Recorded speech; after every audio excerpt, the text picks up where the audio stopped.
Nah, jadi pertemuan 6 dan 7 ya, pertemuan kali ini kita akan analisis gaya pada distribution network atau jaringan distribusi listrik. Jaringan distribusi listrik.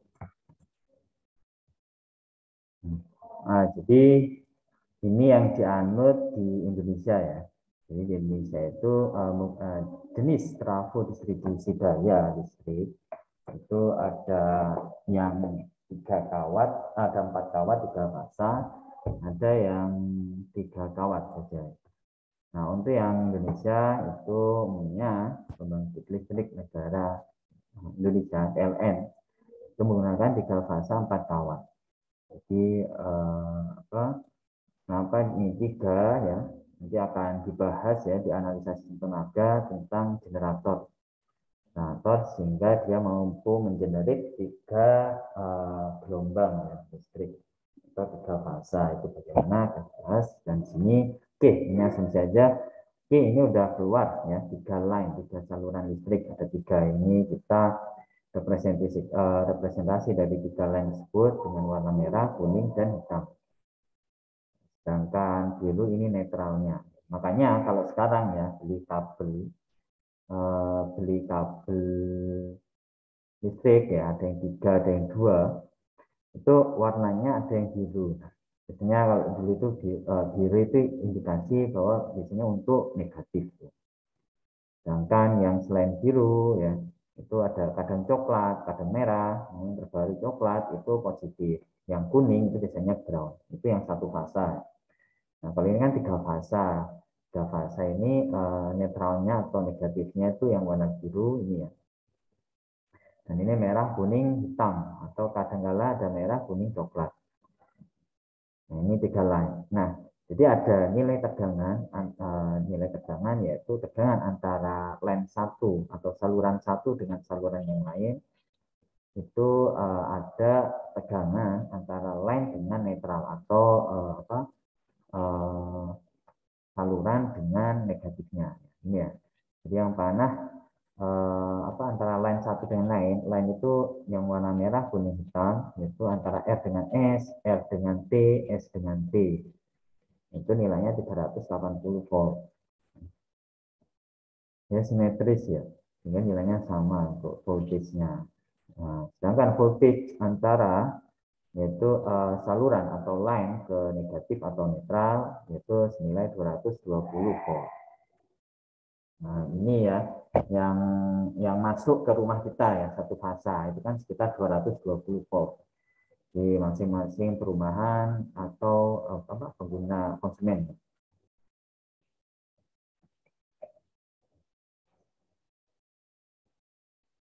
Jadi tegangannya sama, yang membedakan adalah kalau di rumah itu kapasitas meterannya berapa, ada 400 sekian, dan ada 900 dan sampai ribuan. Itu yang berubah, yang dinamis adalah nilai arusnya. Jadi tinggal dikalikan voltase ini menghasilkan kapasitas daya listrik di meteran.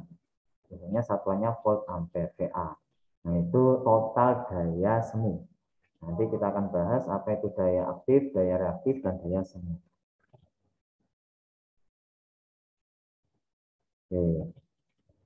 Nah, ini trafo distribusi terhubung secara bentuk. Jadi beban itu ada bentuknya itu Y, atau biasa disebut sebagai star atau bintang, dan bentuk yang kedua itu delta. Itu suatu jaringan delta. Nah, untuk bentuk Y dan saluran netral, nah ini dari saluran netral tadi kan warna biru ya. Nah, warna biru dia ada di percabangan setiap ini ya. Warna merah, kuning, hitam. Makanya saluran netral diambil dari titik bintangnya. Jadi dari titik ininya. Nah, ini yang saluran ini ya, bentuk Y ya. Jadi dari ketiga line tadi ya, tepat di pertemuan 3 line itu saluran netralnya. Ini juga sama ya, walaupun agak kompleks bentuknya ya. Ini kalau kita didekati sederhanakan itu seperti ini. Nah, rumus tegangan 3 fasa. Jadi kan ada tegangan antara fasa dengan netral, dan ini tegangan fasa dengan netral yang kita terima di rumah Ya, ada tegangan fasa dengan fasa.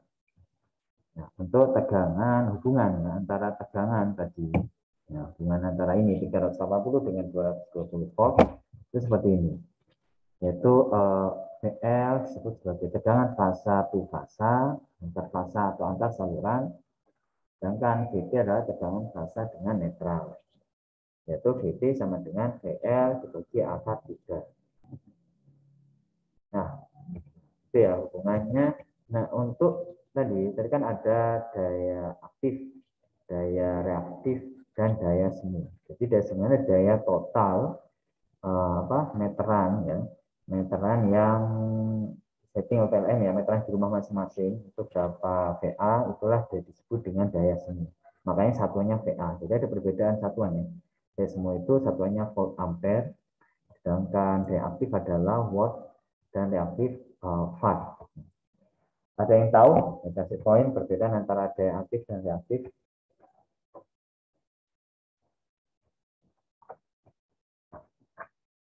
Halo?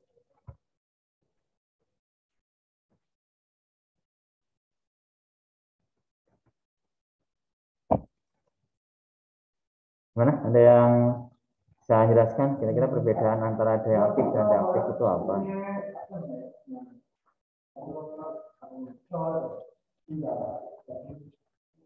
Halo, tes.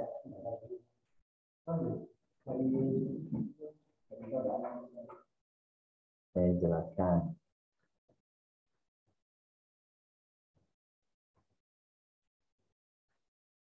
Nah, jadi daya aktif namanya aktif.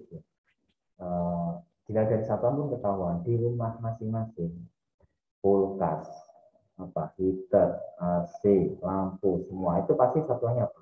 Watt. Nah, itulah daya yang disedot oleh beban yang sesungguhnya itu watt.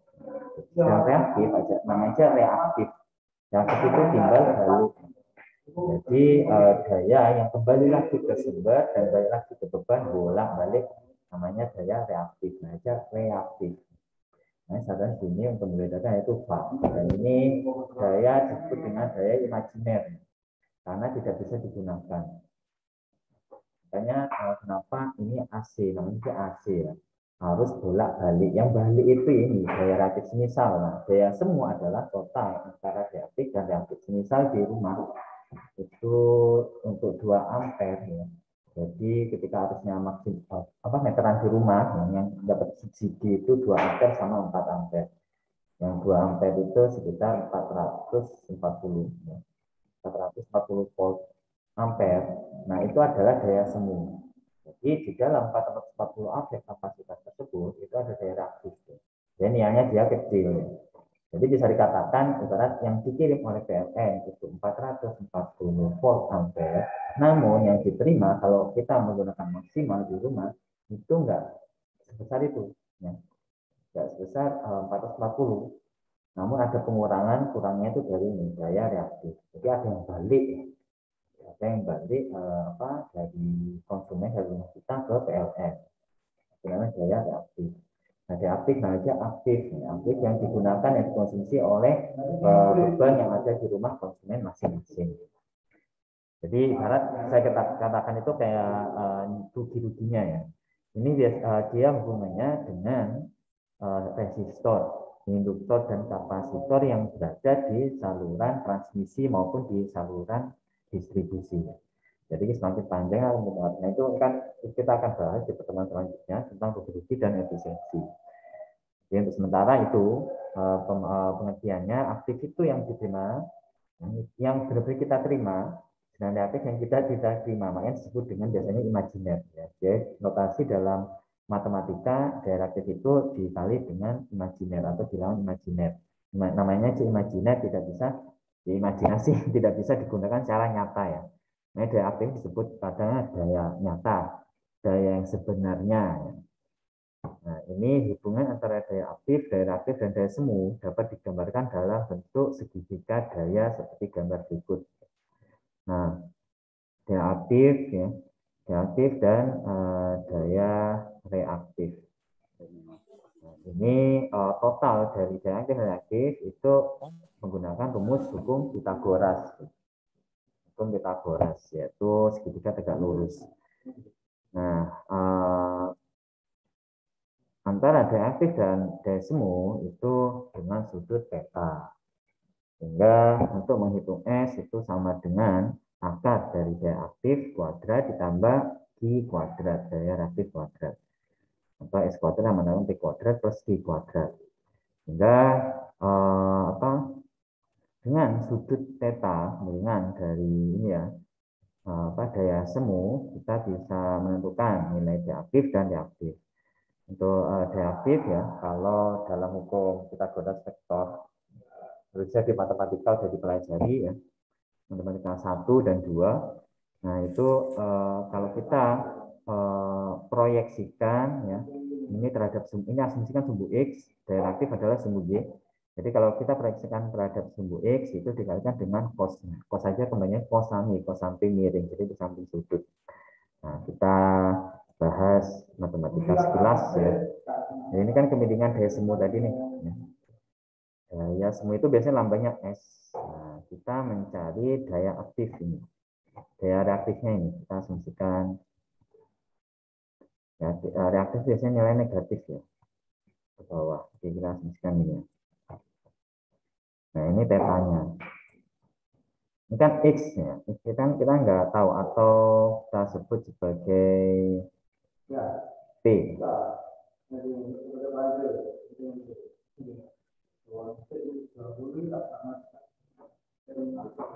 Jadi P kan X ya. Ini kan P reaktif itu sama aja. Kalau kita nulis theta ini ya, cos theta. Cos theta. Cos itu adalah cos samping sudut bagi miring.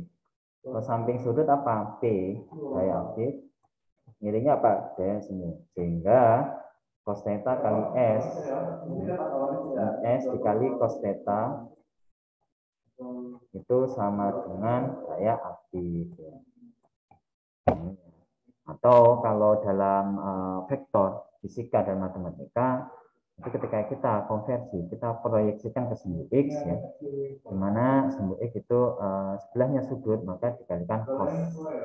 Selain itu dikalikan sin. Jadi yang ini, yang sumbu Y dikalikan dengan sin.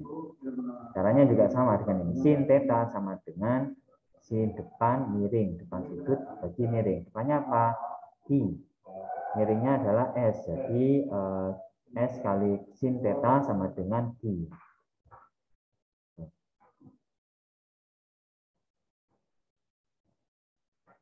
Oke, jadi ini P sama dengan S cos theta, Q sama dengan S sin theta.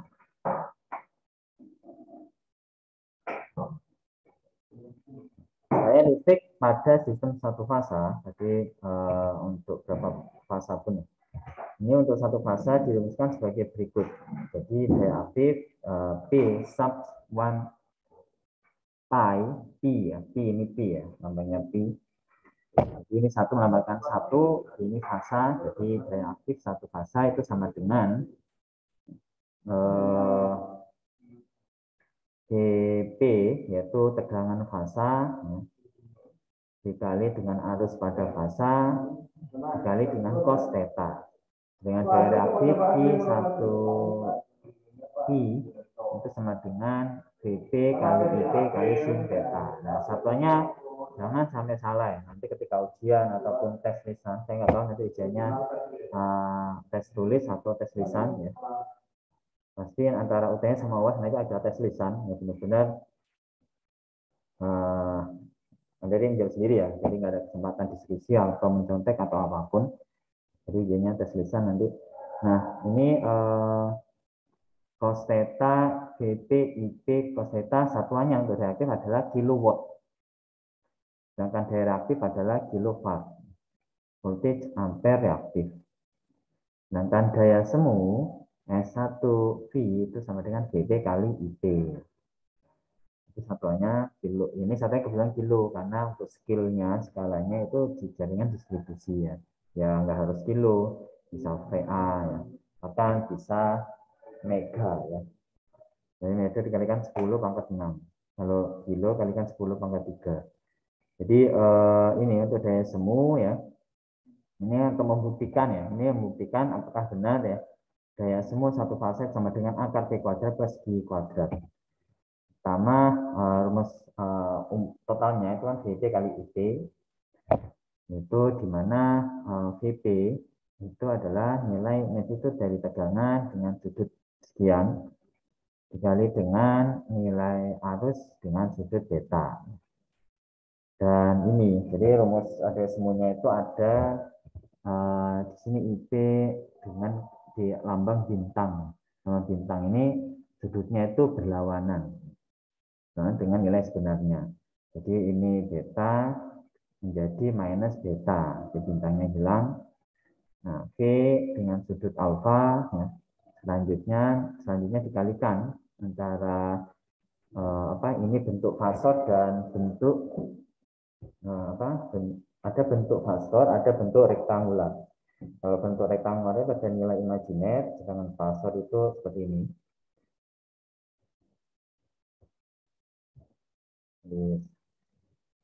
Oke, mungkin saya bagaimana kalau bisa ada kalian ini, saya coba buka DWT bentuk fasor dan bentuk rektangular.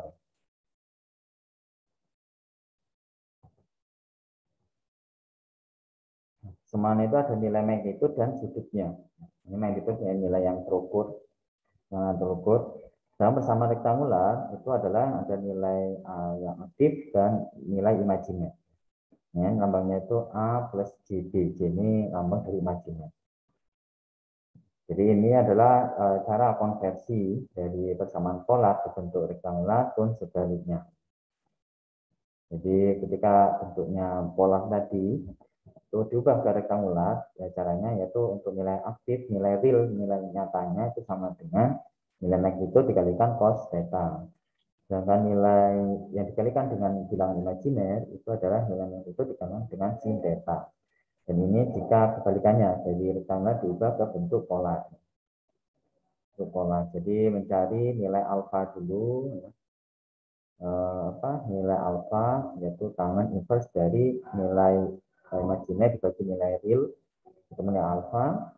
Ini tergantung ya bentuknya antara 1, 2, 3, 4 itu sudutnya, sudut tetanya itu adalah beda-beda ya. Ada kuadran 1, 2, 3, dan 4. Untuk nilai magnitude-nya sama, caranya yaitu akar masing-masing nilai real dan imajiner dikuadratkan dijumlahkan ketemu nilai magnitude.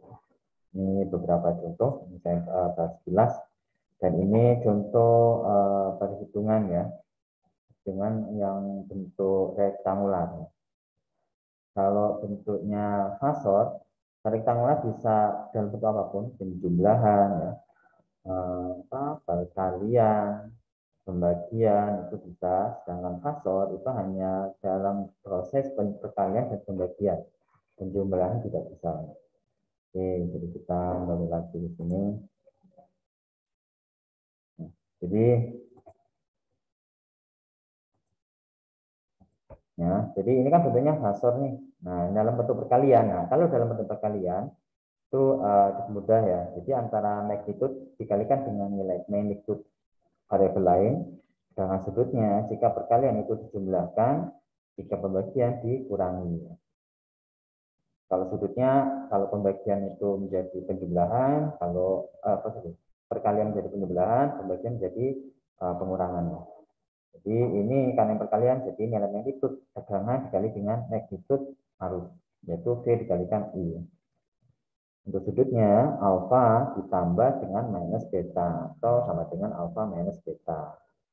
Nah, terus dikonversi ke bentuk rektangular, tadi ya, yaitu nilai magnitude-nya dikalikan dengan cos sudutnya, yaitu alfa minus beta, ditambah ini nilai realnya, untuk nilai imajinernya yaitu J, yang dipergunakan J untuk menandakan biaya nilai imajiner, yaitu nilai magnitude PI dikali dengan sin sudutnya, yaitu alfa minus beta.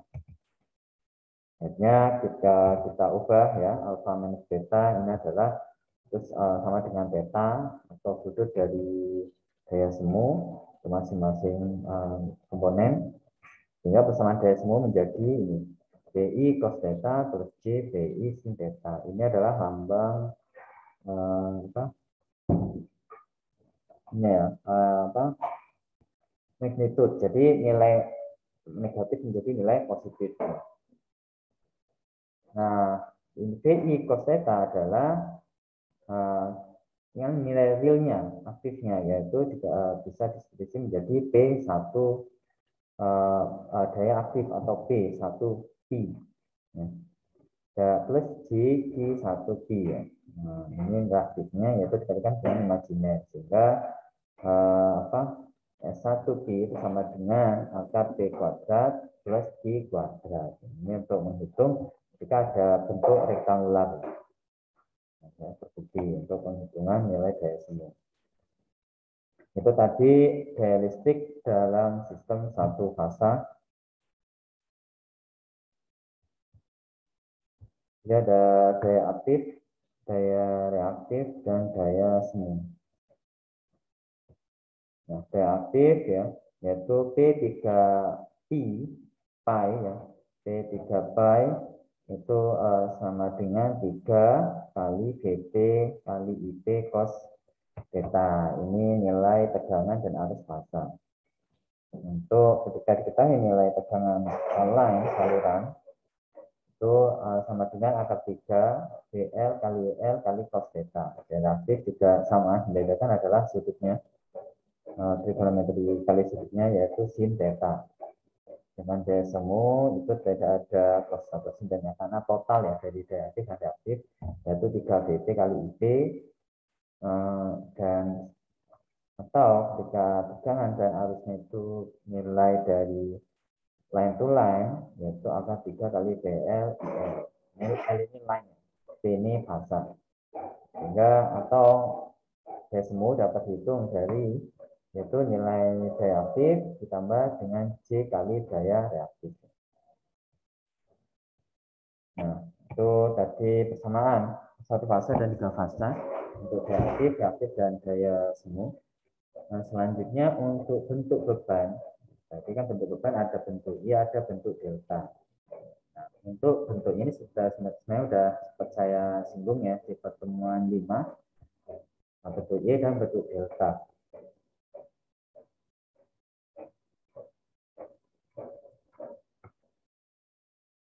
Nah, itu bukan bentuk bintang atau Y. Tentunya enggak seperti bintang, namun lebih dekati Y. Maka tegangan pada masing-masing impedansi adalah tegangan saluran dibagi dengan akar 3. Jadi tegangan pada masing-masing impedansi atau tegangan fasa, ya, tegangan fasa itu sama dengan tegangan saluran PL dibagi dengan akar 3. Ini. Dan arus yang mengalir lewat masing-masing impedansi, jadi arus fasa dan arus saluran itu sama, karena dia seri. Ya.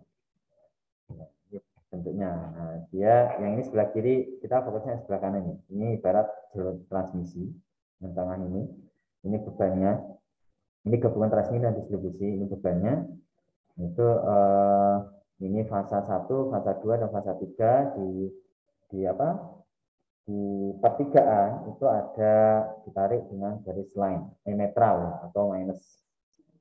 Ini plusnya, plus yang pertama, plus kedua, fasa 1, 2, dan 3. Nah, ini kan ini tegangan fasa itu di sini ya, yaitu tegangan di beban fasa. Nah, ini kan seri hubungannya dengan saluran di line, sehingga harusnya sama. Kalau seri itu harusnya sama, kalau tegangannya berakumulasi ya, penjumlahan.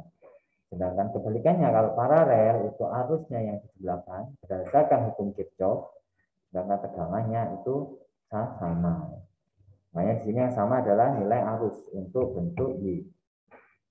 Sedangkan tegangan fasa di impedansi masing-masing fasa tadi itu sama dengan tegangan di line di saluran dibagi dengan akar 3. Jika tegangan antara fasa netral, ya, sedangkan jadi berat plus ke negatif, ya, plusnya kan ada 3 tuh ya, 3 saluran. Sedangkan line itu adalah antara plus ke plus, tegangan fasa ke fasa. Terus IP adalah arus fasa ke netral, jadi arus yang melewati fasa ke netral. Sedangkan IL adalah arus fasa ke fasa. Sehingga daya aktif yang masuk ke beban hubung Y, ya, jadi daya aktif yang masuk ke beban hubung Y tadi untuk 3 fasa itu sama dengan 3 VT kali IP kali cos theta. Harusnya ini nih ya, untuk P. Sehingga VT itu sama dengan VF bagi akar 3. Sedangkan arusnya itu tetap sama dengan arus lain, cos theta. Untuk menyederhanakan, kan kita nggak bisa nih ya, dibagi dengan akar 3, ini harus hilang, akan ada di penyebut. Sehingga dikali dengan nilai sekawannya, yaitu ini sebenarnya kan dikalikan 1 ya. Nah, 1 ini akar 3 hilang, jadi dikali sekawannya itu dikali akar 3. Yaitu ini akar bisa diakali akar 3, kita buat seperti ini. Akar 3 per akar 3 kan sama aja 1 ya. Ini kan 1 kan sebenarnya tersembunyi, cos 1 kali 1. Cos theta kali 1. Sehingga 1 kita ubah ke bentuk ini, agar akar 3 di penyebut ini bertemu dengan akar 3, sehingga nilainya di 3. Akar 3 kali akar 3 itu 3, atau 3 kuadrat di akar. Tetap nilainya. Sehingga ini penyebutnya nilainya 3, sehingga ada dikali ditambah perkalian akar 3 ulang. Sehingga 3 dibagi 3 dikali dengan akar 3. Dicoret tinggal akar 3. CL cos theta. Ini bentuknya Y ya. Kali ini bentuk Y di sisi generator ya. Ini tidak akan saya bahas ini, kita fokusnya di sini. Ini beban, sisi beban. Nah, ini selanjutnya bentuk delta. Ini masih Y.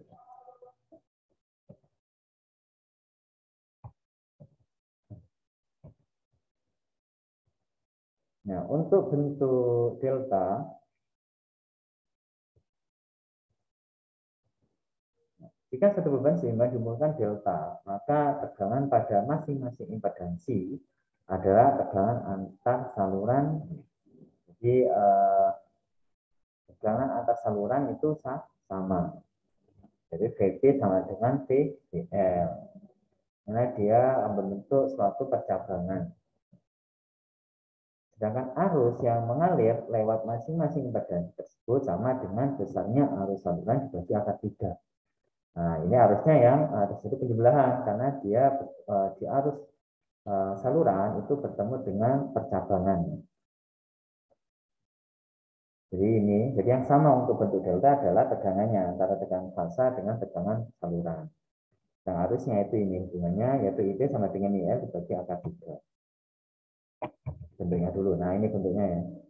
Ini apa? Line 3, line 2, line 1. Jadi tegangan saluran, jadi tegangan saluran kan sebenarnya antara line 1 dengan line lainnya atau tegangan saluran 1 dengan saluran lainnya. Jadi tegangan saluran 1 ini VL dengan line 2, saluran 1 dengan line 3 itu VL juga. Nah, ini kan sama ya, bentuknya apa? Paralel ya. Paralel dengan tegangan fasa. Ini tegangan fasanya ya, ada 3 juga. Sehingga untuk tegangannya sama, arusnya yang berbeda. Karena di arus antara saluran dengan arus di masing-masing fasa itu terjadi percabangan di sini. Makanya ini VR sama dengan VP, sedangkan IL sama dengan IP kali 1,73. 1,73 ini akar 3 ya. Atau IP itu sama dengan IL per akar 3. Nah, tadi itu kan ada bentuk delta, ada bentuk Y. Nah, itu bagaimana sih kita bisa mengkonversi, transformasi antara delta ke Y pun sebaliknya. Jadi ini ya, ini yang adalah bentuk delta, sedangkan yang B adalah bentuk Y. Nah, di sini nilai impedansinya berbeda ya. Ketika formatnya seperti ini, terus kita ubah ke bentuk delta itu nilainya pasti berbeda.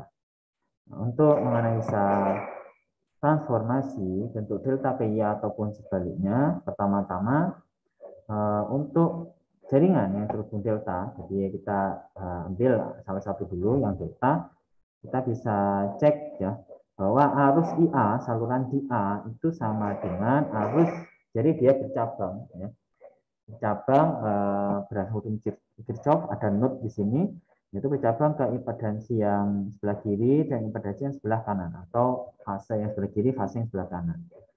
Di mana fase yang sebelah kiri itu ini arus yang melewati fase sebelah kiri itu sama aja tegangan dibagi dengan impedansi. Impedansi itu beda dengan ini ya.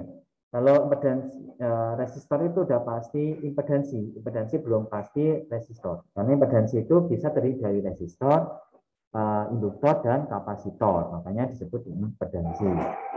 Nah, jadi impedansi satuannya ohm ya. Kalau resistor induktor itu masih satuan farad atau Henry. Jadi bisa dikonversi ke satuan ohm. Nah, jadi VA arus IA itu sama dengan arus ini A ke C, arus IAB ditambah dengan arus IAC. Nah, ini ya.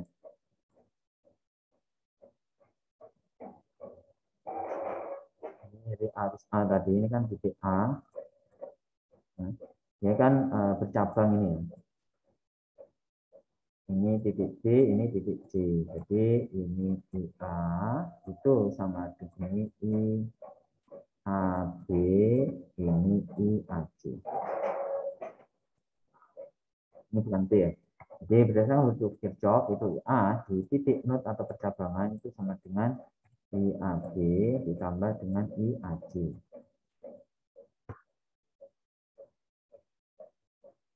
Nah, ini belajar akan listrik ya, misalkan sudah diambil ya.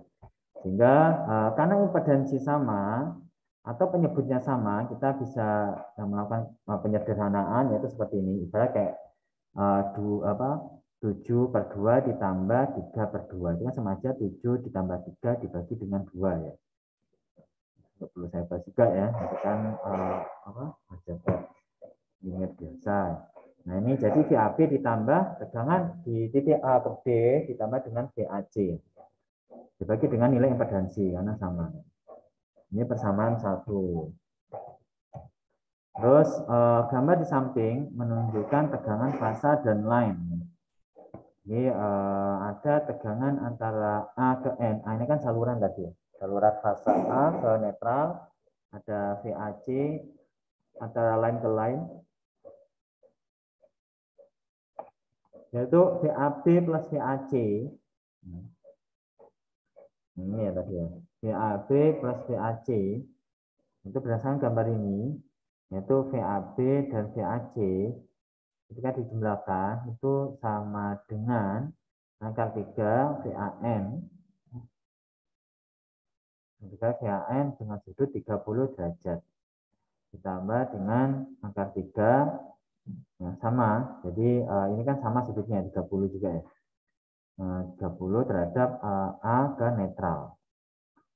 Akar 3 VAN dengan sudut 30. Jadi ini dijumlahkan ya. Dengan kalau bentuk fasor ini harus dibentuk ke bentuk rektangular terlebih dahulu, diubah lagi ke bentuk fasor, bentuknya ini 3 VAN. Jadi kalau sudutnya sama itu sebenarnya bisa langsung di ini ya, nilai n itu sama aja dikalikan ya, dikalikan 2 kali. Nah 3 VAN seperti itu sih persamaan satu ini ya, ke persamaan ini di atas. Nah, jadi seperti ini ya. Jadi VAB plus VAC itu diganti dengan ini ya. IA harus line saluran A dikali dengan impedansi. Jadi A itu kan tadi kan sama dengan VAB plus VAC plus Z impedansi delta, bentuk delta. Itu sama dengan VAB plus VAC diganti dengan 3 VAN plus Z delta. Atau ini Z delta pindah ke kiri sama dengan yaitu IA dikalikan Z delta, tiganya pindah ke sebelah sama dengan menjadi sepertiga. Jadi VAN-nya itu sama dengan Z delta dibagi 3 kali IA. Dari Y connected kita mempunyai ini ya. Jadi yang untuk Y connected ya itu kan tegangannya yang sama adalah untuk Y itu yang sama adalah nilai A.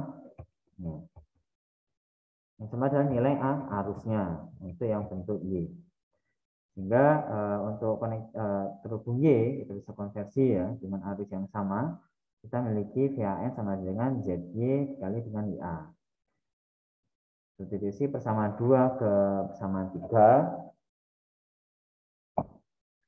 ya, diperoleh. Jadi ini disubstitusi ya, persamaan 2 ketiga, VA ini dimasukkan sini ya.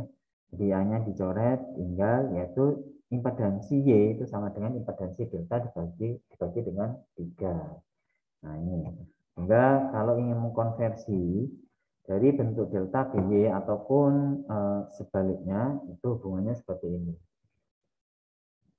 Jadi nanti kalau ada contoh nih, impedansi ini nilainya 2 ohm sederhananya ya. Atau nggak mungkin kalau ini tadi imajinernya. Misal 2 ini 2 ini 2, semuanya nilainya 2. Sehingga kalau mau bentuk ke Y, itu kita hitung nilai impedansi Y sama dengan 2 dibagi dengan 3, yaitu 2/3 ohm. Untuk nilai ketika bentuknya dalam bentuk Y. Nah, ini membantu ketika analisa suatu beban yang cukup kompleks ya. Dan bentuknya bisa ditransformasi tergantung kebutuhan analisa, kebutuhan analisis. Oke, untuk contohnya akan kita bahas di pertemuan selanjutnya. Untuk pertemuan ini kita akan bahas untuk soal satu fase dan 3 fase. Ya, jadi ada sebuah saluran distribusi 3 fase.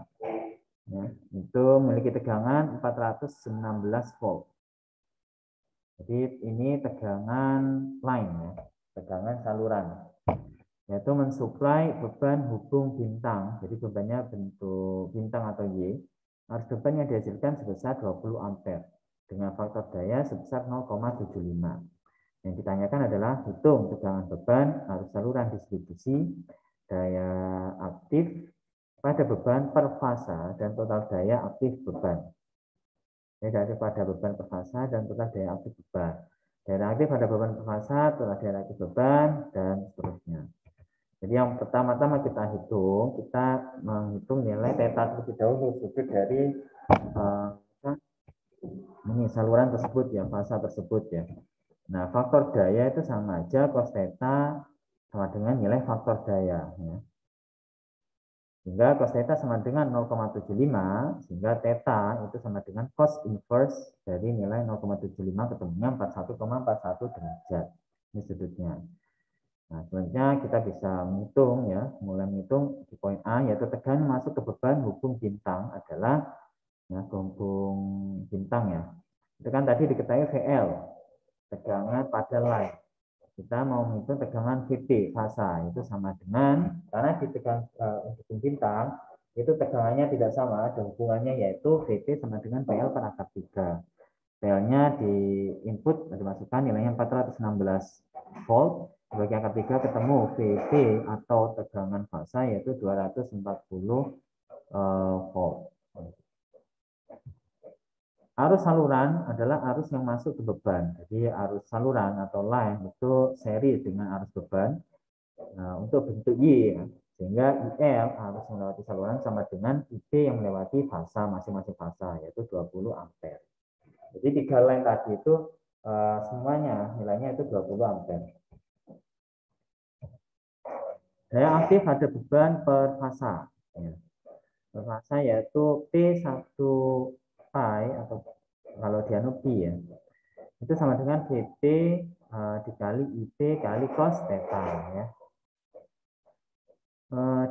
Tegangan fasa yaitu 140 tadi udah ini sudah dihitung di poin A. Arus fasa 20 sama dengan arus line atau arus saluran dikali 0,75 kemudian 3600 watt. Nah, jangan sampai salah satuan ya. Yang ditanya daya aktif satuannya VA, apalagi VAR. Diubah ke dalam bentuk yang lebih besar lagi yaitu 3,6 kilowatt. Kilo ini kan sama aja 1000 ya. 3,6 kali 1000 kan 3600. Jadi diubah dalam bentuk kilowatt. Hingga total daya aktif pada beban dengan menggunakan sistem 3 fasa ya, itu sama dengan tinggal dikalikan ya. Ibarat 3 line tadi itu memiliki daya masing-masing 3600 watt daya aktif ya. Line A, line B, line C atau line 1, line 2, line 3 atau saluran 1, 2, 3 atau saluran A, B, C sebagai sama saja pastinya itu nilainya sama-sama masing-masing 3600. Jadi nilai total 3 fasa ya tinggal dikalikan 3 atau daya di saluran 1 ditambah daya saluran 2 tambah saluran 3. Sama itu kan karena nilainya sama, jadi tinggal kalikan 3 ketemunya yaitu 10.800 watt diubahkan dalam bentuk kilowatt 10,8 kilowatt. Atau dengan menggunakan rumus 3 fasa, yaitu karena kalau 3 fasa digunakan ini ya, tegangan line saluran, yaitu akar 3 VL kalikan IL kalikan cos theta. Nah, daya aktif 3 fasa, yaitu akar 3 kali VL tadi 416 dikali 20 harus line dikali cos theta. Cos berapa tadi? 41,41 derajat, yaitu ketemunya 0,75. Dikalikan semuanya ketemu 10.807 watt, dalam berubah ke bentuk kilowatt yaitu ketemu 10,8 kilowatt. Nah, pertanyaan ya jawaban yang D, daya reaktif pada beban per fasa. Ini daya reaktif itu sama tadi, yang bedanya adalah ini. Tadi awalnya aktif itu cos, sedangkan reaktif itu sin theta. Dimasukkan nilai tegangan fasa dan arus fasa ya. Ketemunya yaitu 3.175 volt ampere reaktif. Kepanjangannya itu ya, VAR ini kepanjangan volt ampere reaktif. Terus diubah ke dalam bentuk kilo, jadi dibagi 1000 yaitu 3,175, atau dibulukan di satu bilangan di belakang koma desimal dibulukan menjadi 2 ya. Karena nilainya 7 di atas 5, jadi depannya ditambah 1, yaitu 3,2 kilo volt ampere reaktif. Sehingga total daya reaktif pada beban dengan menggunakan sistem 3 fasa tinggal dikalikan 3 dengan masing-masing nilai reaktif satu fasa ya. Masing-masing fasa atau disebut dengan Q1 fasa sama dengan 3 kali 3.175 watt, yaitu 9.525 watt diubah ke dalam bentuk kilo, ketemu yaitu atau dibagi 1000 9,5 kilo volt ampere reaktif watt. Panjangan kan bentuknya seperti itu ya, tinggal langsung kilo watt. Atau dengan menggunakan persamaan variabel tegangan dan arus line saluran, yaitu sama, terusnya tinggal kalikan sin theta, ketemunya yaitu 9.531 watt.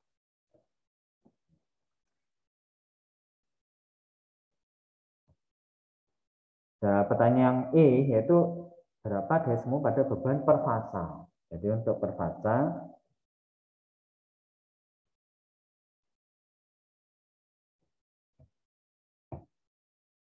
ini salah ya, bukan 3 fasa ini ya. Ini per fasa ini, jadi P1I.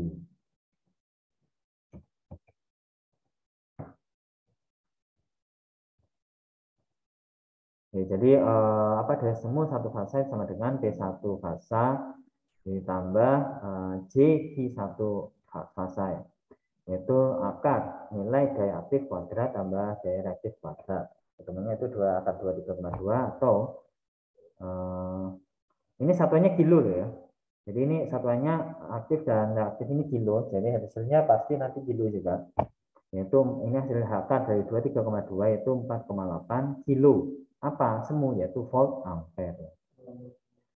Sehingga atau ini untuk satu fasa, sehingga total daya semu pada beban dengan menggunakan sistem 3 fasa yaitu S3 fasa sama dengan 3 kali S1 fasa, yaitu 3 kali 4,8 ketemunya 14,4. Nah, ini ada yang salah nggak kira-kira dari ini?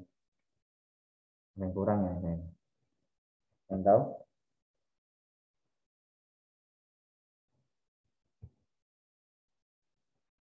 Kayaknya pada tiga semua ya. Yang lainnya mana ini?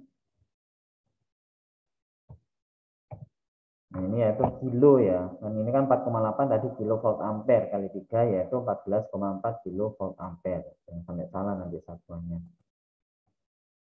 Atau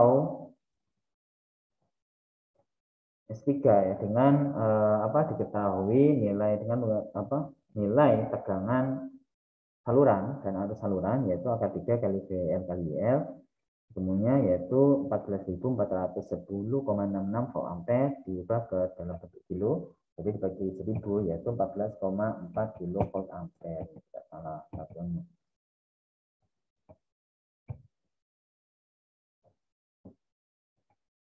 Oke. Nah, untuk yang ini udah. Nah, ini contoh soal yang kedua. Tadi kan diketahui dalam bentuk I. Bagaimana kalau dalam bentuk delta? Yang tadi ya, delta itu yang sama itu apa? Yang sama adalah nilai tegangannya. Jadi VP sama dengan VL, itu yang membedakan. Harusnya yang berbeda. Kalau ini kan gaya apa? Bentuk Y itu yang sama adalah arusnya. Dengan tegangannya berbeda.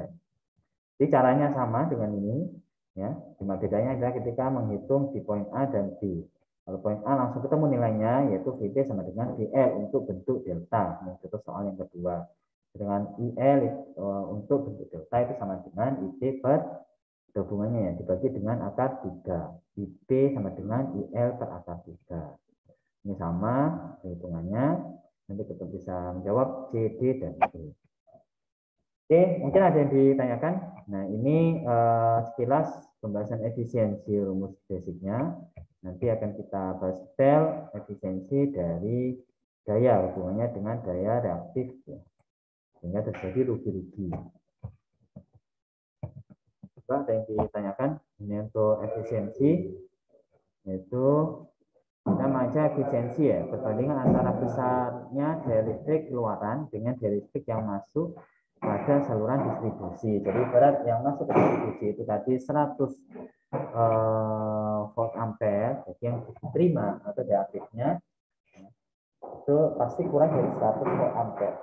Makanya efisiensi adalah daya yang diterima atau yang keluar itu dibagi dengan daya yang seharusnya input dikalikan dengan 100%. Nah, di mana daya input itu sama aja daya rugi-rugi ditambah dengan daya output. Ya, tadi ya, ini inputnya kan tadi yang daya semu 100 ampere, itu ada rugi-ruginya ditambah dengan daya aktif. Nah, ini biasanya merupakan daya reaktifnya rugi-rugi tadi ya. Oke, mungkin itu dulu ada yang ditanyakan.